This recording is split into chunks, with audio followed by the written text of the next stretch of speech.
स्वयंघोषित ज्योतिष कॅप्टन अशोक खरात प्रकरणात दररोज नवनवीन धक्कादायक खुलासे होतात। यामध्ये अनेक राजकीय नेत्यांसोबत त्याचे जवळचे संबंध असल्याने राजकीय नेत्यांच्या अडचणीत वाढ झाल्याचं चित्र पाहायला मिळतंय। राज्य महिला आयोगाच्या तत्कालीन अध्यक्षा रुपाली चाकणकर यांच्यासोबतही खरात याचे निकटवर्तीय संबंध असल्याने विरोधकांनी त्यांच्यावर टीकेची झोड उठवली। खरात प्रकरणाशी संबंध अधिक गडद होत चालल्याने चाकणकर यांना आपल्या पदाचा राजीनामा द्यावा लागला।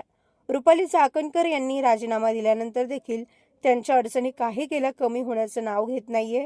भूमाता ब्रिगेडच्या अध्यक्षा आणि सामाजिक कार्यकर्त्या तृप्ती देसाई आणि रुपाली चाकणकर यांची पक्षातून हकालपट्टी करावी अशी मागणी राज्याच्या उपमुख्यमंत्री तथा राष्ट्रवादी अजित पवार गटाच्या राष्ट्रीय अध्यक्षा सुनेत्रा पवार यांच्याकडे केली।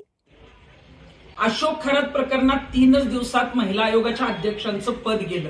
माझी सुनेत्रा पवारांना विनंती आहे की आपण या पक्षाच्या राष्ट्रीय अध्यक्ष आहात आणि अशा व्यक्तीला आपल्या प्रदेशाध्यक्ष पदावरून जे आहे ती तातडीनं हकालपट्टी आता करणं गरजेचं आहे।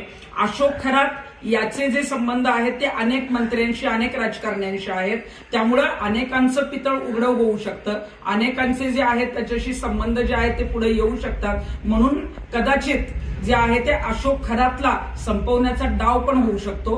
काल काही पीडितांचा फोन मला नाशिकमधून आलेला होता आणि त्यांनी सांगितलं की 24 तारखेपर्यंत जी आहे ती पोलीस कस्टडी अशोक खरातला मिळालेली आहे, पण 24 तारखेला त्याला कोर्टात नेत असताना झटापटीत मारलं गेलं अशा पद्धतीचा जो आहे तो एन्काउंटर अशोक खरातचा होऊ शकतो आणि हे प्रकरण पूर्णपणे बंद करण्याचा जो आहे तो डाव आहे।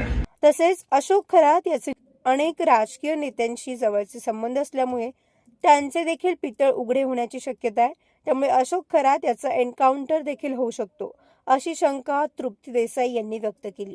त्यामुळे आता दिवसेंदिवस अशोक खरात प्रकरण हे चांगलेच तापत असल्याचं पाहायला मिळतंय। एकूणच या प्रकरणात आणखी कुठल्या राजकीय नेत्यांचा संबंध असणार आणि हे प्रकरण पुढे जाऊन कुठलं नवीन वळण घेणार हे बघणं महत्त्वाचं असणार आहे। नवतेज महाराष्ट्र ब्युरो, नाशिक।